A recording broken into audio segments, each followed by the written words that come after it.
Good morning, Tampa Bay. What is going on? Happy Monday. As happy as we can be after another terrible Tampa Bay Buccaneers loss. But happy Monday to you guys.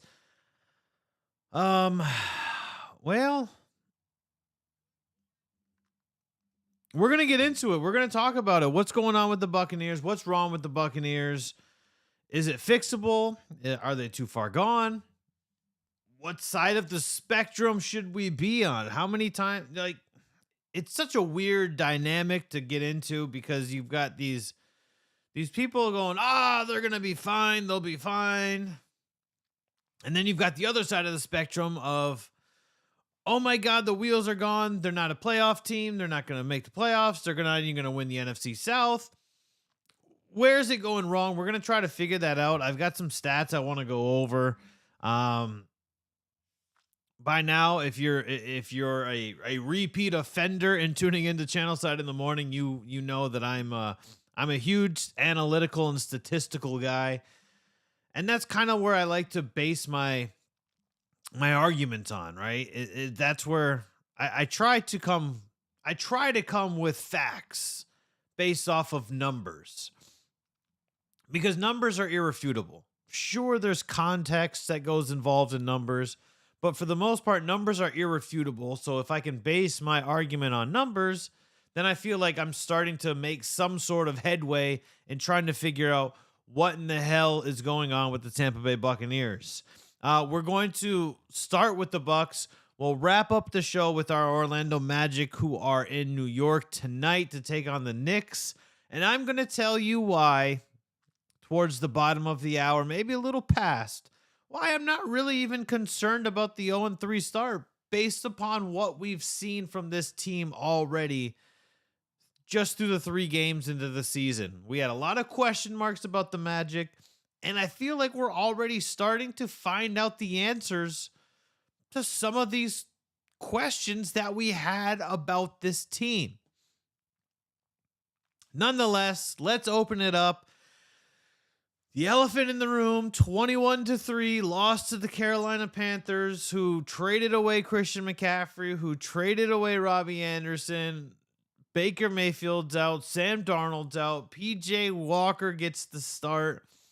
And, a lot of people, Mike Evans talked about this actually during his locker room press conference. No game is decided by one singular play, especially at the start of the game. But man, if this was not par for the course for how this Buccaneers season has played out thus far, I mean, I couldn't think of a more perfect play than what we saw from a wide open Mike Evans, one of the greatest in the game, dropping a wide open pass, which would have been a walk-in for a touchdown. It would have set the tone for the entire game. Could the game have possibly come out different? Likely it would have.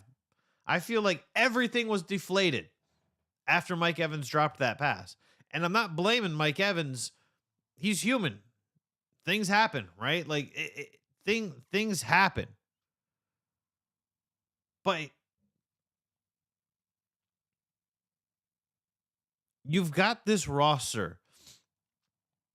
You've got this ridiculous roster that is without a shadow of a doubt a Super Bowl winning team. Because most of the guys on this roster just won the Super Bowl 2 years ago for you. People have improved. You've plugged and played. You've got Keanu Neal. You've got Logan Hall, who's performing pretty decently. Was anyway. You've got a good secondary. Your tight ends. Look, we can talk about Gronk all we want, but here's the realistic scenario. The tight ends are performing well to where having Gronk on the field is irrelevant. Between Cade Otton and Cameron Brate and Keeft, I know Kyle Rudolph has largely been non-existent for this team, but between those 3 guys, I do not miss Rob Gronkowski at all.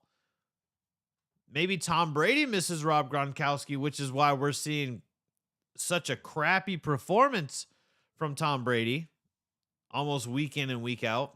Look, I don't care about the stats. Growing up a Detroit Lions fan, I had to hear enough about what was it? Stat Padford is what they used to call Matt Stafford.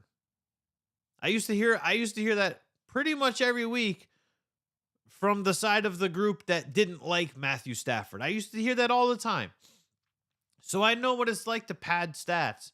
Tom Brady can put these great games together, but guess what? If the offense can't score and drives are continuously stalling, and you have to depend on the leg of Ryan Suckup to get points, that's a problem.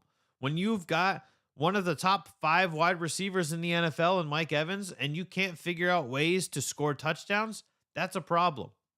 When you've got a powerful running back like Leonard Fournette, and you can't plunge into the goal, you can't break the plane and score a touchdown on a running play on the 1 yard line, on the 2 yard line, in goal to go situations, you can't score touchdowns, that's a problem. When you've got Tom Brady, this is what's hard for me.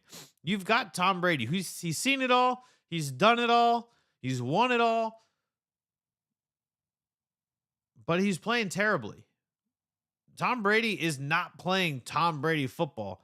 And Tom Brady is largely in part to blame for these blunders by the Tampa Bay Buccaneers offense. I know we talk about it all the time. We talk about it all the time. It starts up front. The offensive line is not good. If the offensive line is not good, your quarterback is going to struggle. We are seeing right now, what this team needs going forward. That's what we're seeing. We're seeing that we need a mobile quarterback. I'm not going to go on a Lamar Jackson rant or anything of that nature, but we've seen that this team right now needs a mobile quarterback because Tom Brady can't run. When he does run, look at the numbers he puts up when he runs. Not good. He said this 2 weeks ago. Nobody can turn a 40-yard gain into an 18-yard gain faster than I can. Because he can't run. And that's fine. He's an old man. He's 45 years old. He doesn't need to be a mobile quarterback. He doesn't need to be taking shots like Tua continuously takes. Right? Like, he doesn't need to be doing that. That's not what we need from Tom Brady. We need Tom Brady to lead.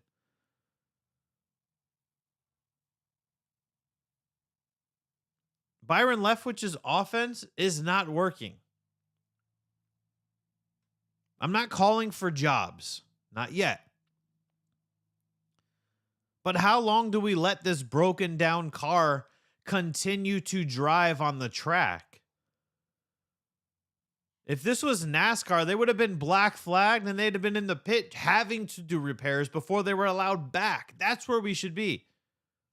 Right? Like, I saw an article, and I'm not going to say where I saw it from, which made no sense to me. It says if Byron Leftwich was the starting quarterback, he would have been benched already. No shit, he's not Tom Brady. Tom Brady's not going to get benched. I don't think you can actually bench Tom Brady. You could excuse him and give him a day off, give him a game off. Hey, he's something. Put him on the injury report with some undisclosed illness, but you don't bench Tom Brady. That's not going to happen. The Buccaneers have allocated 36.5% of their cap to the defense, which is the 7th most in the NFL. And if you follow the Channelside Sports Twitter account, you already kind of know where I'm going with this. By the way, good morning, Jay. Good morning, Loose Cannon Leprechaun. Thank you guys for tuning in. Thank you, everybody else who is tuning in as well. Please go ahead and hit that thumbs up button.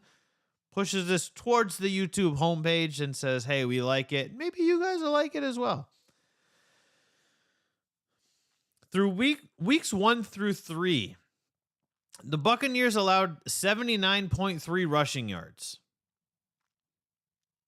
Through weeks 1 through 3, They faced Ezekiel Elliott and Tony Pollard, Alvin Kamara and Mark Ingram, Aaron Jones and A.J. Dillon, and they allowed 79.3 yards on the ground in those games. Weeks 4 through 7, 147.5.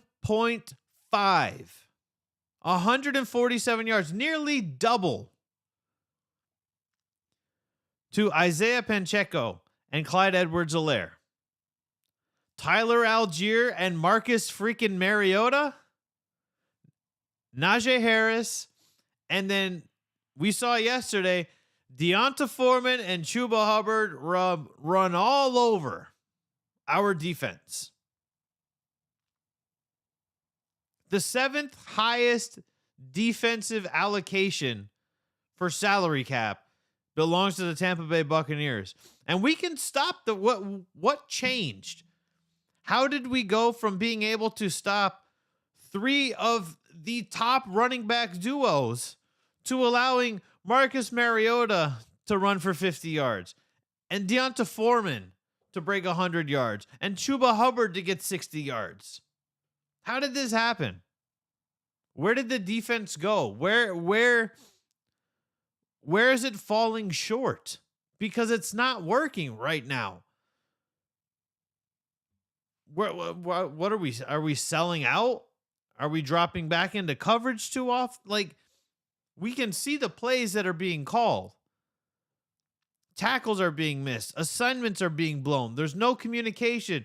Nobody's playing for the next man beside them. Nobody's playing for their teammates. Everybody's playing individually.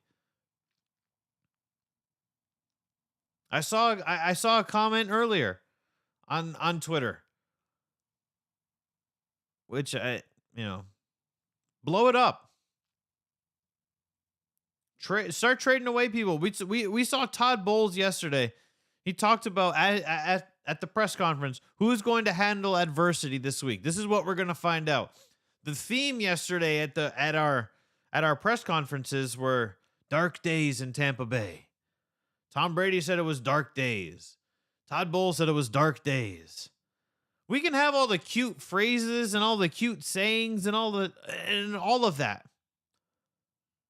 But let's put together a complete product on the field, shall we? Let's worry about that rather than, all right, let's have a uniformed, let's have an attacked approach to this press conference. The theme is going to be dark days.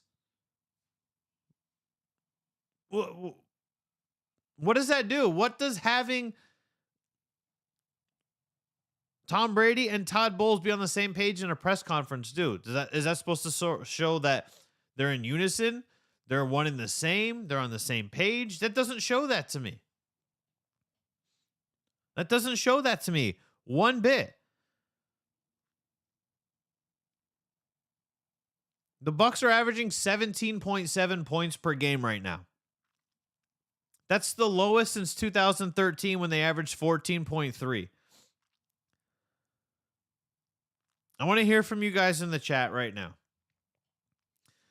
If we compare Tom Brady, Mike Evans, Chris Godwin, and Leonard Fournette to Mike Glennon, Bobby Rainey, Doug Martin, Vincent Jackson, and to Quan Underwood, who I bet even some of the biggest Buccaneers fans cannot remember Taquan Underwood, who was here for 2 years.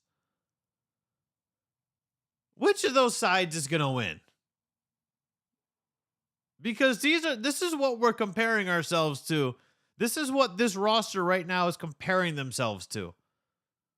This is who you have to beat. If we compare Todd Bowles to Schiano, who would you rather have on the sidelines? Who would you rather have? I think the answer is pretty simple, right?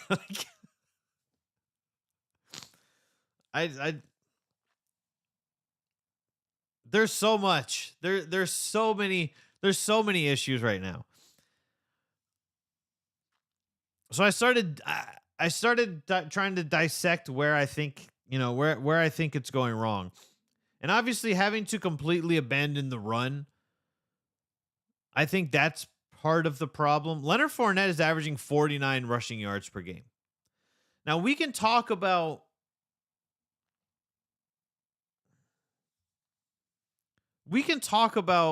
the offensive line not performing, whether it's in pass protection or run blocking.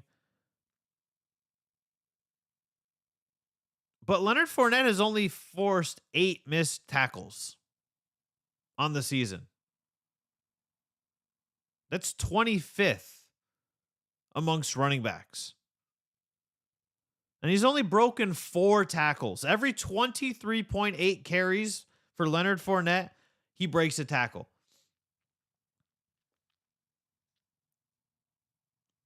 We talk about all the time how Leonard Fournette is he's a strong, powerful running back. He can throw the stiff arm. He can lower the shoulder and drop the boom on you. But he's only going to break a tackle every 24 carries? That can't be on the offensive line at that point. You've got to be able to break a tackle. You've got to be able to force a missed tackle as a running back in this league. That's part of the reason why we're seeing Rachaad White be influenced and inserted into this offense so much. You can't expect that. 24 carries to break 1 tackle is what we're seeing right now from our running back 1. Tackle on a kneel down. You're damn right. Todd Bowles has the I flew off the handle once after the Pittsburgh game. That's what Todd Bowles has. I did this behind closed doors. And it's not just me yelling. It's got to be a lack of respect from the players. I said this last week that I feel like Todd Bowles is viewed as like the cool uncle or the cool brother-in-law or the cool cousin.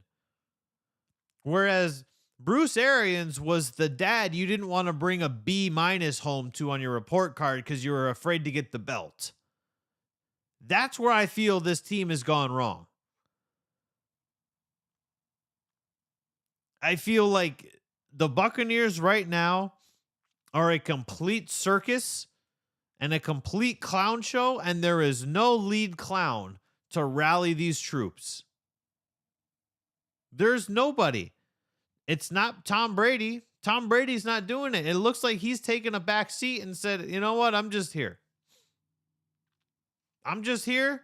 I'm just going to play. And whatever happens, happens. He said during the week, retirement, there's no retirement in my future. Maybe there should have been. Because if the Buccaneers are 3-4 with Blaine Gabbert and Kyle Trask, it's understandable.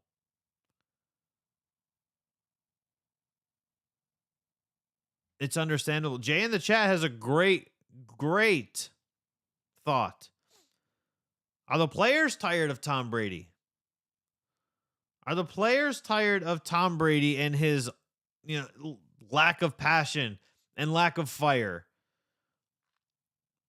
I mean, it seems like all he does is scream at the guys, but then you never hear him take accountability in a press conference. It's always, we have to do better. We are in this together.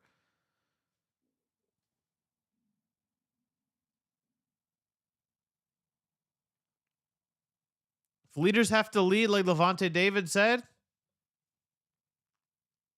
who are you calling out? We keep talking about this. Todd Bowles talks about it. Tom Brady said it too. Levante David has said it. Devin White has said it. Mike Evans has said it. All of our leaders need to step up and lead. You're clearly talking about somebody. You're all clearly talking about somebody, whether it's all the same person or whether it's somebody different. You're all dropping subliminals. Right? Like if this was 1990s hip hop, say the damn name. Say who you're talking about. I don't feel that Tom Brady cares. I don't feel that Mike Evans cares. I don't feel that Todd Bowles cares. Whoever it is, say it. Call them out, because whatever's going on right now isn't working. It's not translating to the field. We can talk about execution and practice and practicing very hard and all of these great things of, hey, yeah, we practice just as hard as we did during the Super Bowl run. I go to the practices. They do practice hard. I feel like this Tampa Bay Buccaneers team feels that when they take the field, they're expecting lesser teams like the Pittsburgh Steelers and the Carolina Panthers and the Atlanta Falcons to just lay down. That's what I feel like this Tampa Bay Buccaneers team is feeling themselves way too damn much. That's what I feel. This Tampa Bay Buccaneers team is feeling themselves way too much. I think Todd Bowles hit the nail on the head that this team is living in a fantasy land, that this team is still living off of the Super Bowl. I think everybody on this team is guilty of that. Thursday night's going to come around. Baltimore's favored. They're only favored by a point, but I'll tell you what, Baltimore is going to run over. They're going to absolutely run over the Tampa Bay Buccaneers. It doesn't matter if there's no wide receiver one for Baltimore. There's no wide receiver one for Carolina. Sure, you got DJ Moore, but you got PJ Walker throwing him the ball. PJ Walker looked good yesterday. That's because the defense sucked. If you're a complete team, you can afford to have a bad day on either side of the ball. But this is not a complete team. Maybe our expectations were set way too high for this team coming in. You know, we've talked about since Tom Brady signed with the Buccaneers. The first season, great. Set the league on fire. The second season, even better. Oh, Father Time's never going to hit Tom Brady. He's never going to get him. Well, what's going on here? Like, what is happening? Maybe Father Time has hit Tom Brady. He doesn't look the same. And it doesn't matter about it doesn't matter what's going on your personal life. If you're a 2-decade veteran and you cannot separate your personal life from your professional life, you got a problem. If you've been doing this for 20 plus years and you can't separate that, you can't check your feelings and your emotions at the door when you walk in to practice or you walk into the stadium, that's on you. So 100% on you. You can't blame anybody else.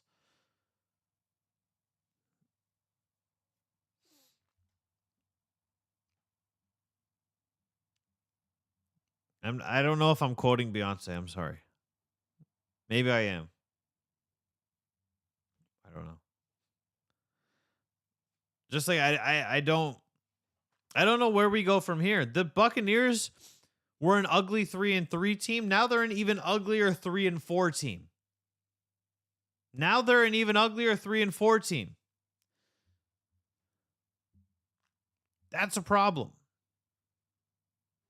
Because they're on the verge of being a 3-5 team, because the Baltimore Ravens are a much better team than what we've seen from our Tampa Bay Buccaneers. They're a much better team. The Bucs can't stop the run, and what do the Baltimore Ravens live on? They live on the run. If you gave up over 50 yards to Marcus Mariota on the ground, what do you think Lamar Jackson's going to do to you?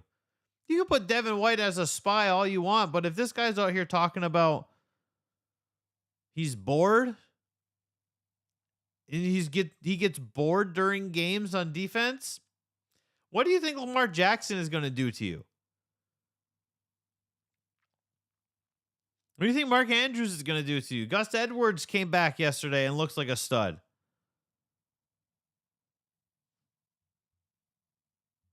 It's a great question, Jay, in the chat. Are the Bucs the only 3-4? I have no idea.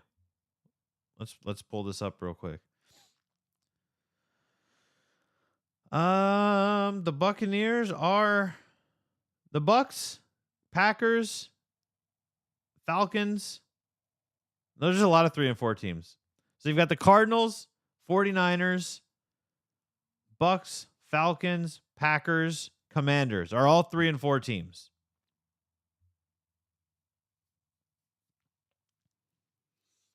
'49ers are a better team. The Cardinals are looking like a better team now. Now that they got DeAndre Hopkins back, they look pretty damn formidable on Thursday night. I wouldn't go as far as saying that I think the Cardinals are better than the Bucs, because the Cardinals looked really bad. The Commanders, I can't. I can't.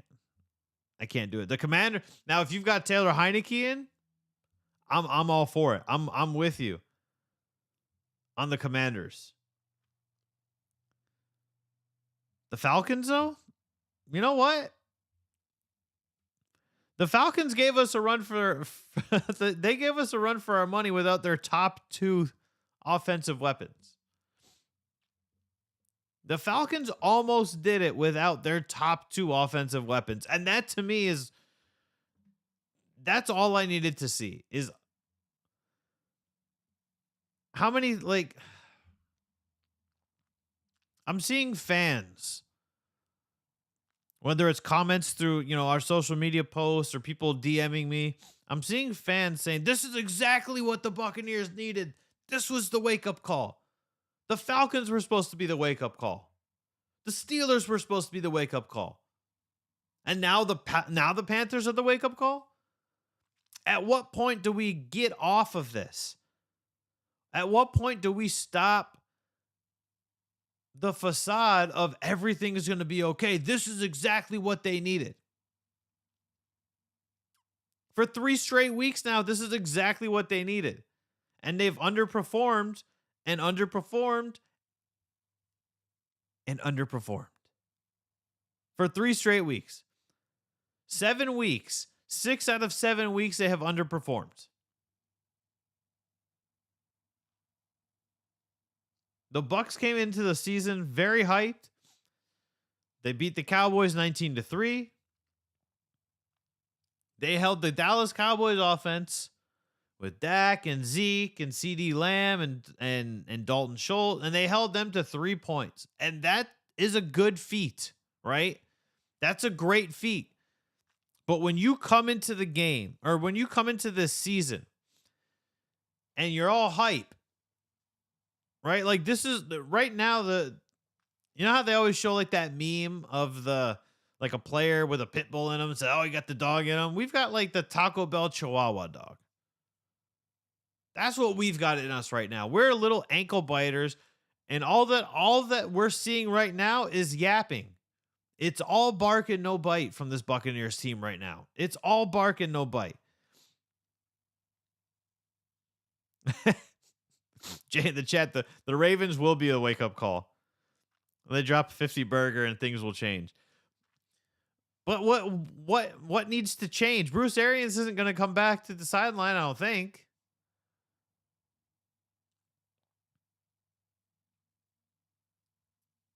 Maybe Todd Bowles isn't a good head coach. Maybe Todd Bowles is just a great coordinator.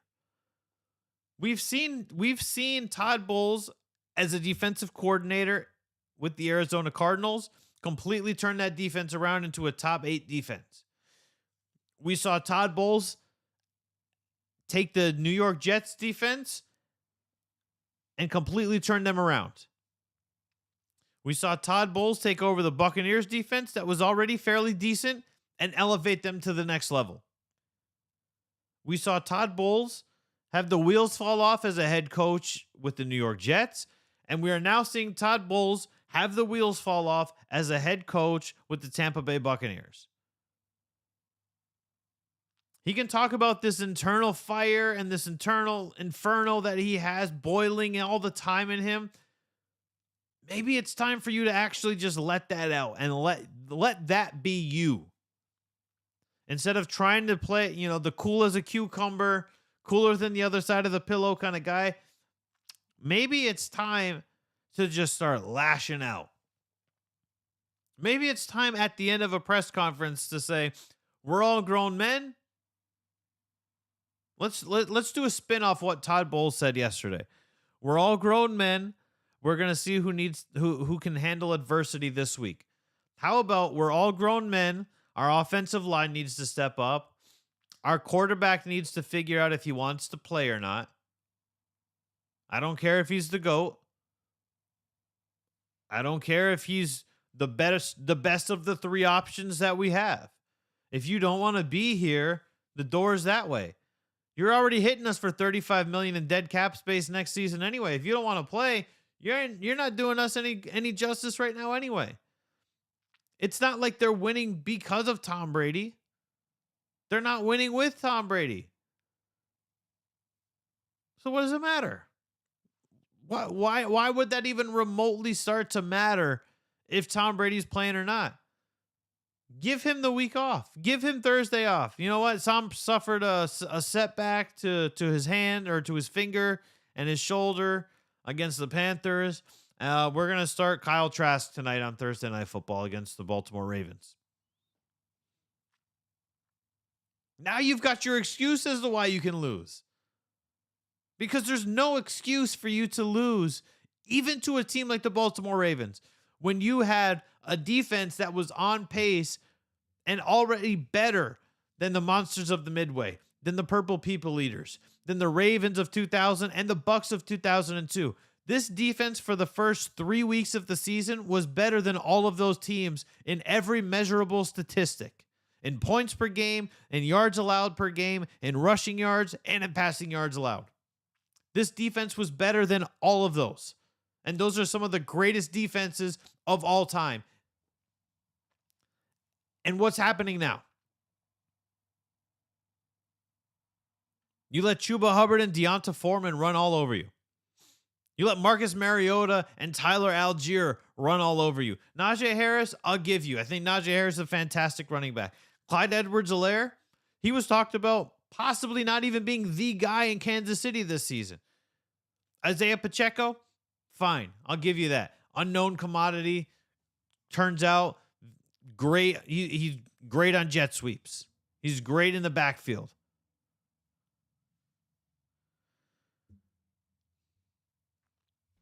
There's no excuse.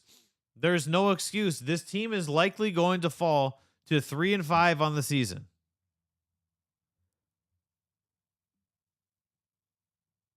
Because you can't stop the run, and you've got the Baltimore Ravens coming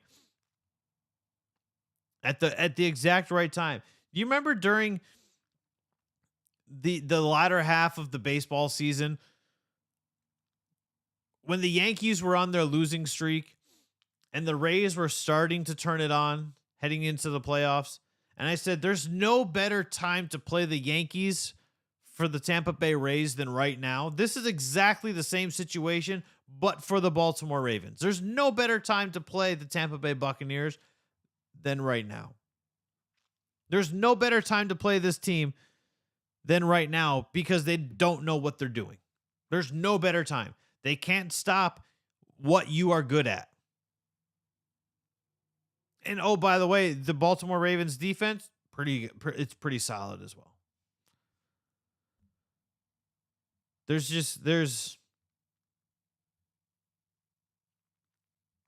They're not getting home on defense anymore. They're not stopping the run on defense anymore.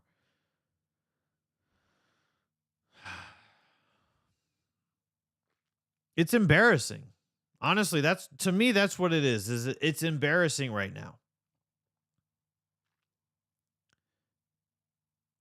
If I'm living back in Detroit and I'm on the morning show and we're talking about the Lions losing to the Cowboys, that's fine because that's what you expect.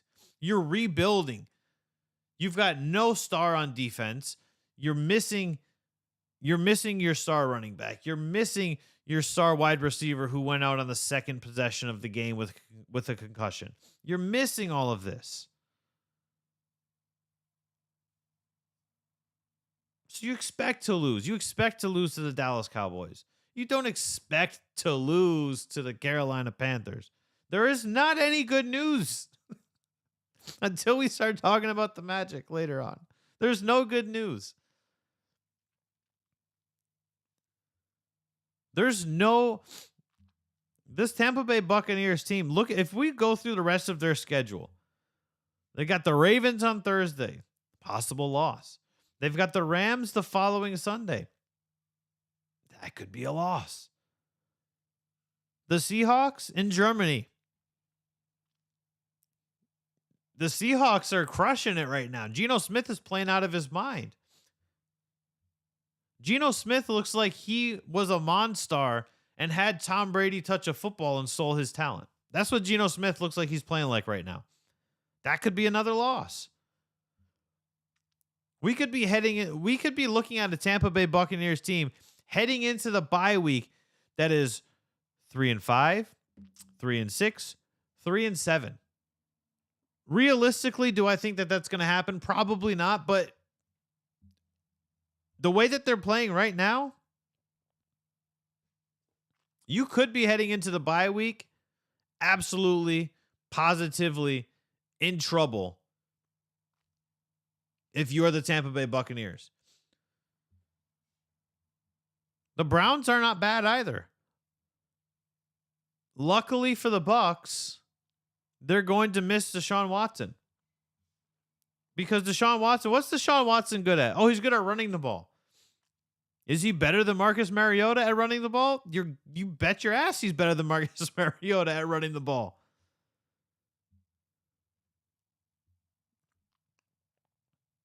The Falcons have the Panthers next week. We could see the Atlanta Falcons, who only a handful of us, myself, Evan, Jay, only a handful of us really looked at the Atlanta Falcons and said, this team might have something. This team may have something.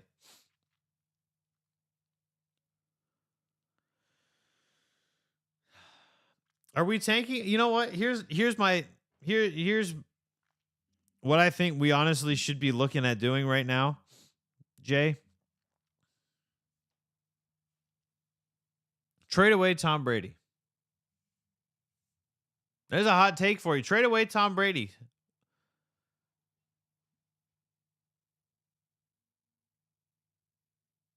Trade him. Because you can get a return for Tom Brady. You can still get a return for Tom Brady. He's still Tom Brady. Whether he's all in his feelings, Tom Brady, or he's killer on the field, Tom Brady. It doesn't matter. He's still Tom Brady. Get something in return for him. We're watching here. When you go into a season, your sole goal, if you're a competitive, contending team, is to win the Super Bowl. If you don't win the Super Bowl, it's a loss of a season. This team's not winning the Super Bowl. So start building towards the future. Trade away Tom Brady. Does he have a no trade clause? I'm not sure if he actually does have a no trade clause.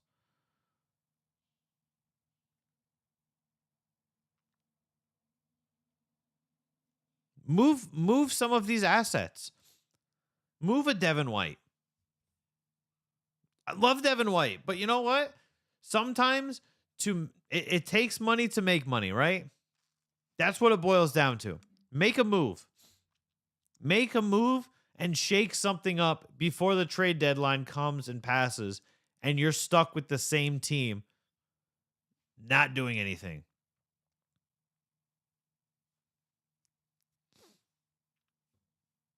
Make something happen.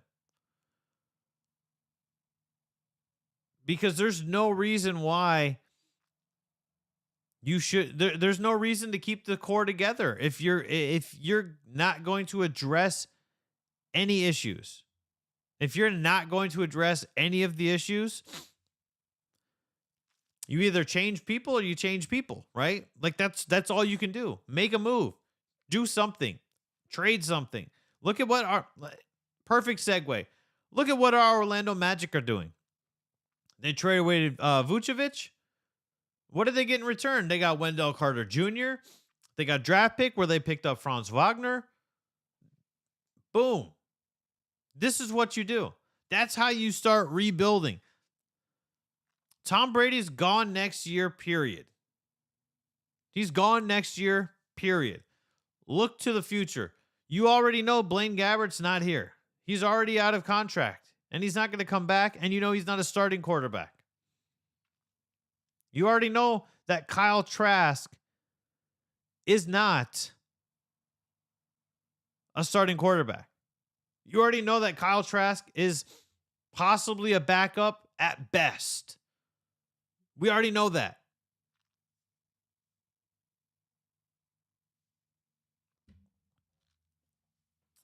But here we are, Buccaneers fans. Here we are. But if we're looking at how to rebuild and build towards the future with younger players, seriously, look at what the Magic look. I mean, if we're gonna cross-pollinate sports here, look at the Magic. Look at what they're doing. You trade your viable assets. You could trade a Shaq Barrett. You could trade a Carlton Davis. You could trade a Devin White. You could even say, you know what? We're gonna trade Chris Godwin because he is a hot commodity.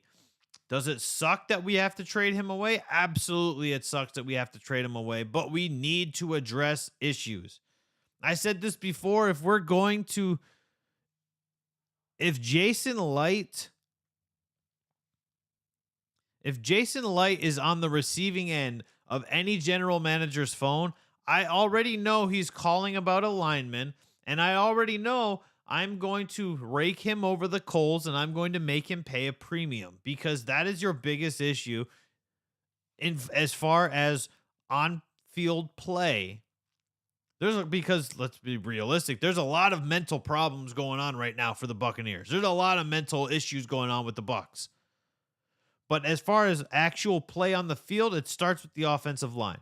There's no reason any general manager is going to wheel and deal with the Buccaneers and possibly put them back into Super Bowl caliber contention. There's no way that happens without raking Jason Light over the coals.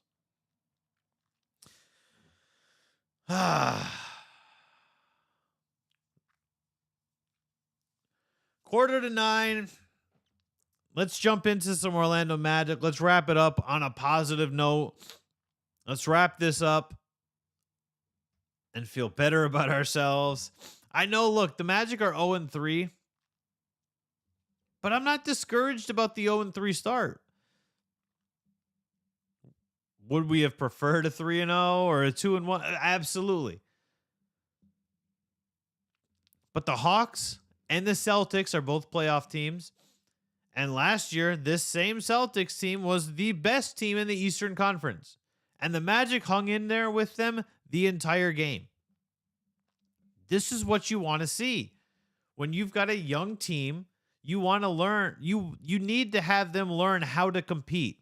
You need to learn how to have them hold on to a lead. We've seen them in 2 out of the 3 games come out hot, come out with double-digit leads.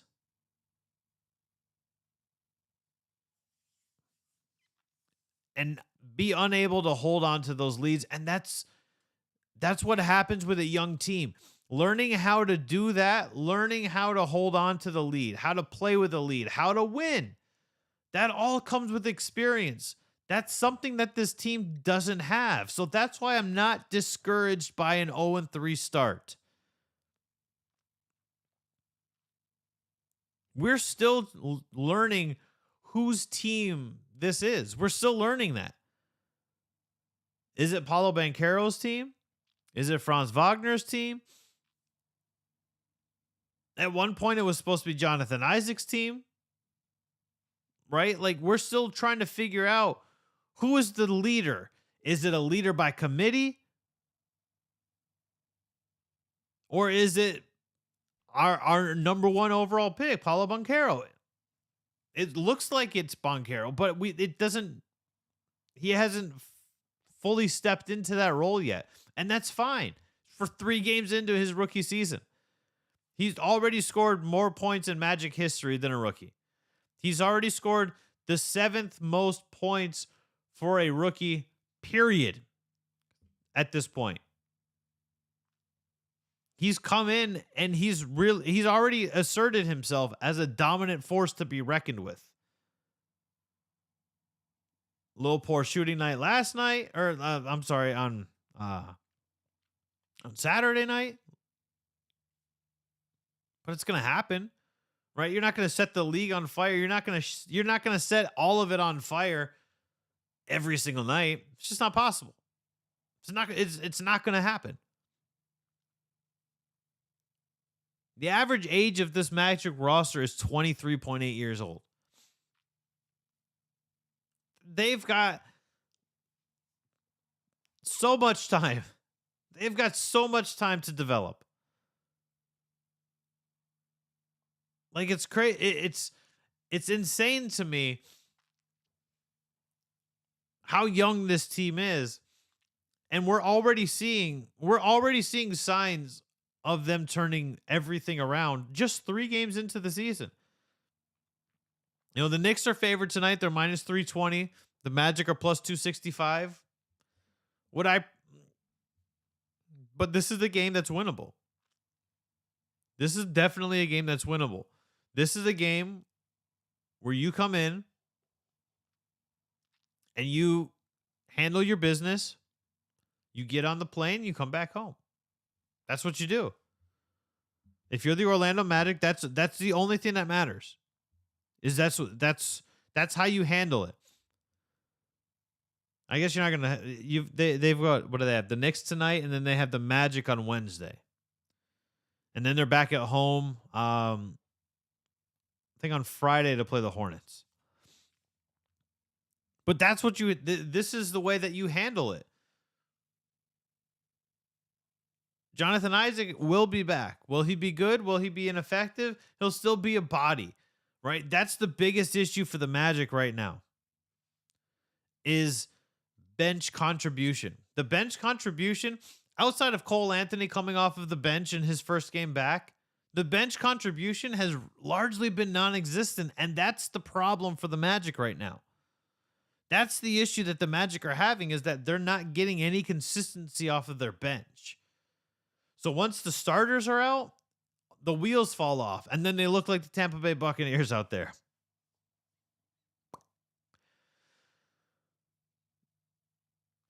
But it's a young team.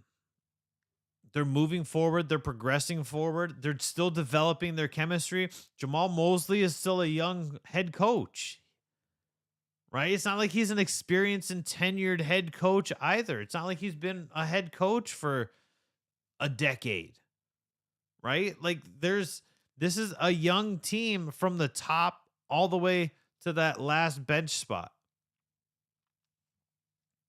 It's a team that's got injuries. Markelle Fultz is supposed to be the starting point guard.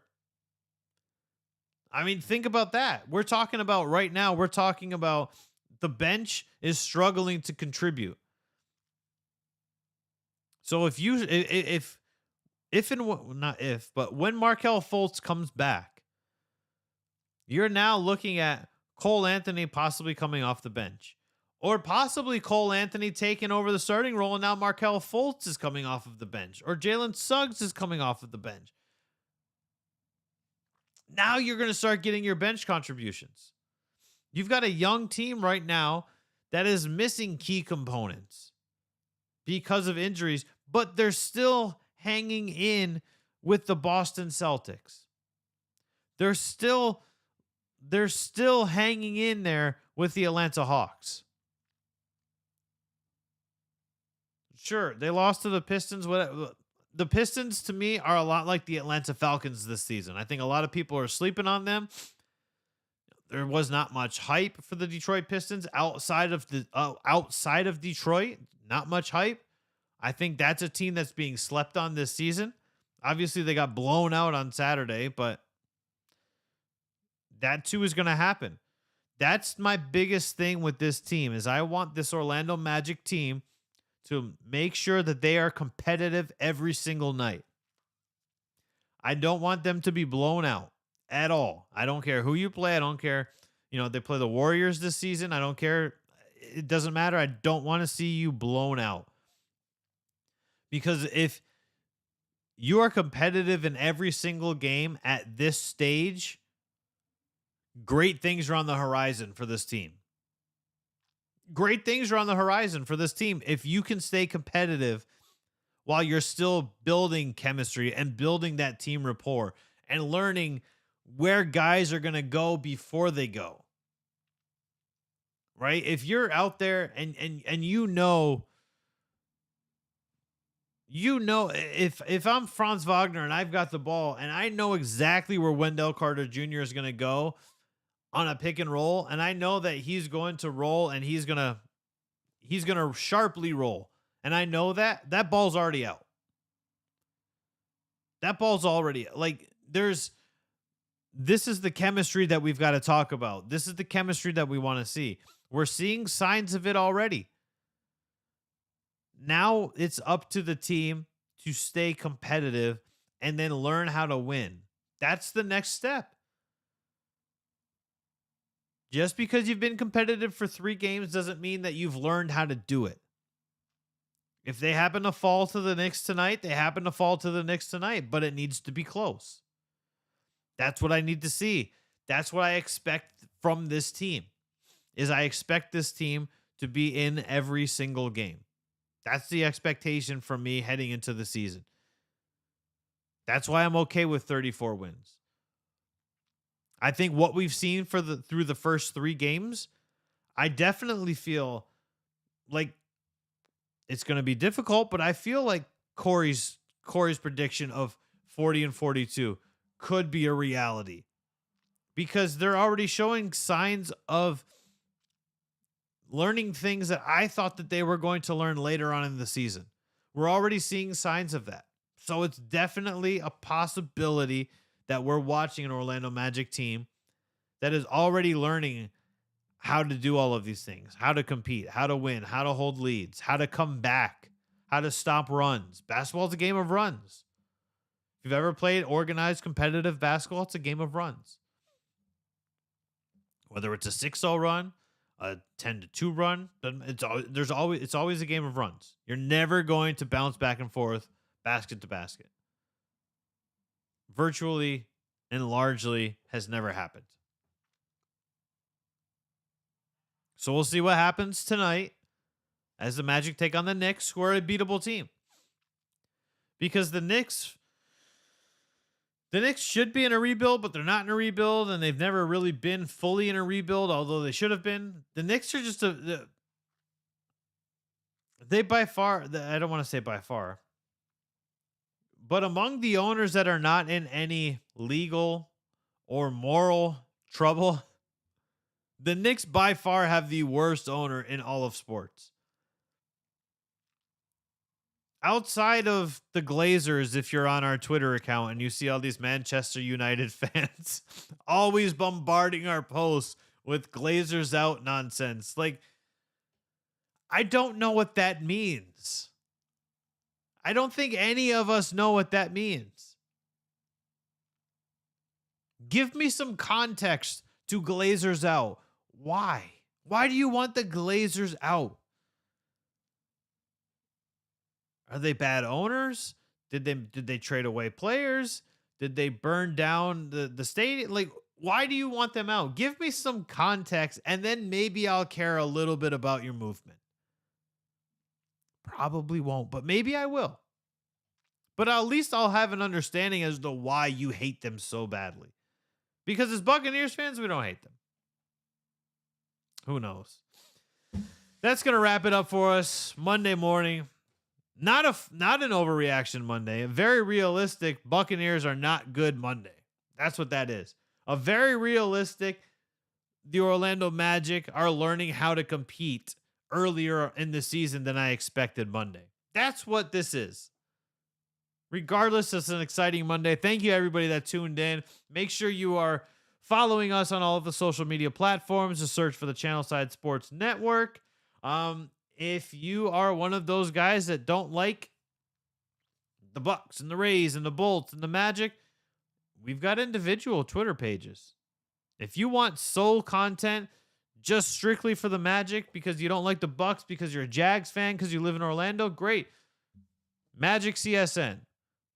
Look us up. Give us a follow. We've got you covered. Thanks again, everybody that tuned in on this Monday edition of Channelside in the Morning, live on the Channelside Sports Network. Make sure you hit that subscribe button, tick that little bell, and of course, when you're streaming live, hop in the chat like Jay and Loose Cannon Leprechaun. Always appreciate it. And hit that thumbs up button.